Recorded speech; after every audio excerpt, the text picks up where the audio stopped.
It started with a door. Not a speech, not a royal statement. Just a door inside one of Britain's most guarded royal residences, and behind it, a conversation that reportedly changed everything. Because for days, whispers had been growing louder that Prince Harry and Meghan Markle were preparing to return to the UK. Not for a quick visit, not for a photo opportunity, but for something much bigger. And then came the rumour nobody saw coming. King Charles had apparently made an offer. An olive branch. But if that's true, why did Prince William react the way he did? And more importantly, what were the conditions hidden behind that offer? Because according to palace insiders, this wasn't just about family. It was about control. And the deeper this story goes, the less it looks like reconciliation. It began quietly. Reports surfaced that Harry and Meghan had been in direct discussions with King Charles over the possibility of returning to Britain next week. At first, it seemed routine. Another visit, another round of tense handshakes, another carefully staged appearance. But this time felt different. The talks were longer, more private, and unusually, there was no immediate denial from Buckingham Palace. That alone raised eyebrows. Because for years, every move between Harry and the royal family has been loaded with tension. Since stepping down in 2020, Harry and Meghan have remained on the outside looking in, building a new life in California while repeatedly criticizing the institution they left behind. And yet now something had shifted. Sources claim Charles wanted peace. Not just personally but strategically.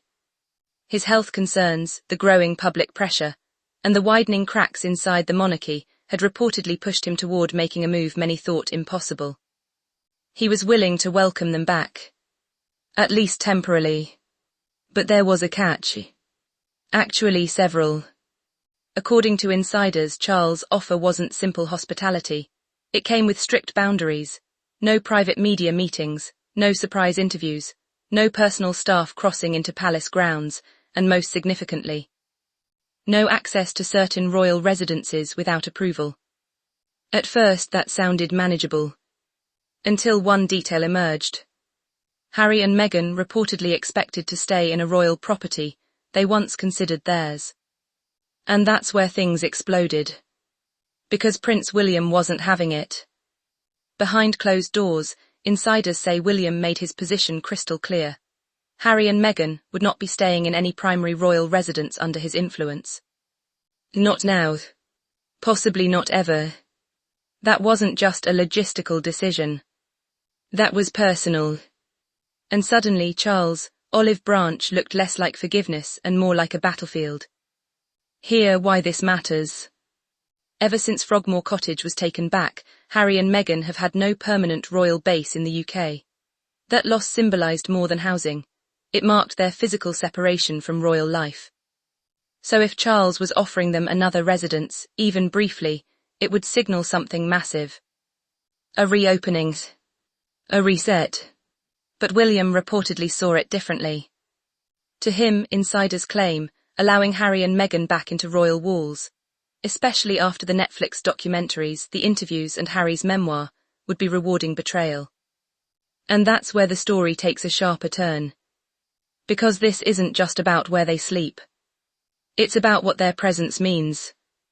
William has spent years rebuilding trust around the monarchy, especially while standing beside Catherine, Princess of Wales, during one of the most difficult periods of their lives.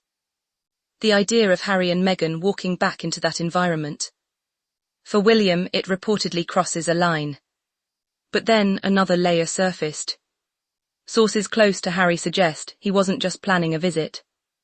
He wanted talks. Real talks.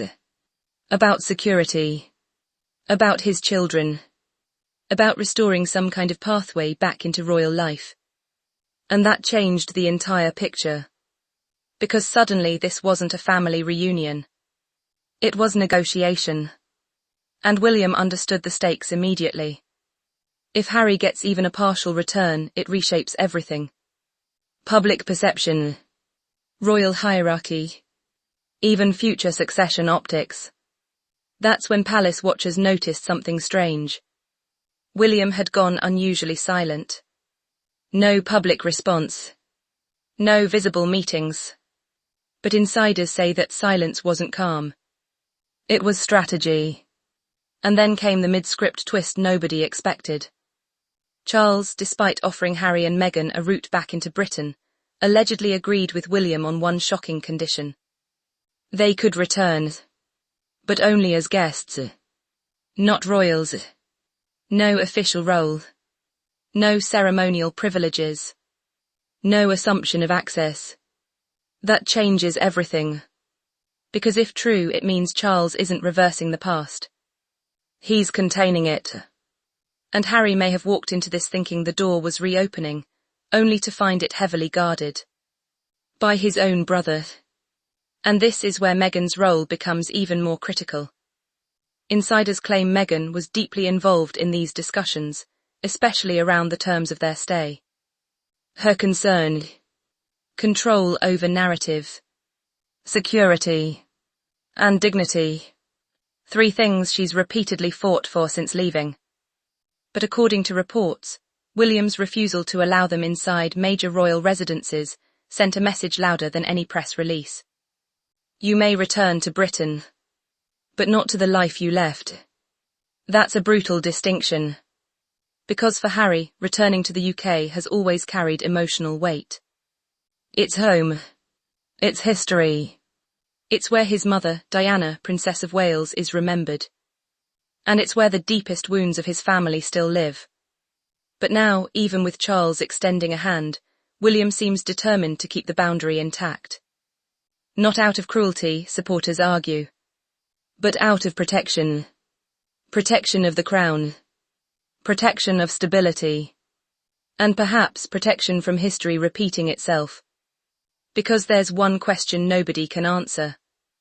If Harry and Meghan do arrive next week, what happens if they refuse the conditions?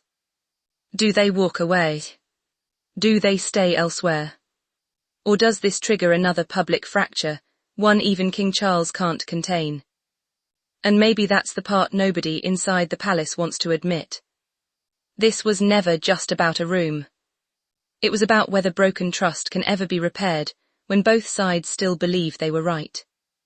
And right now, one thing is painfully clear.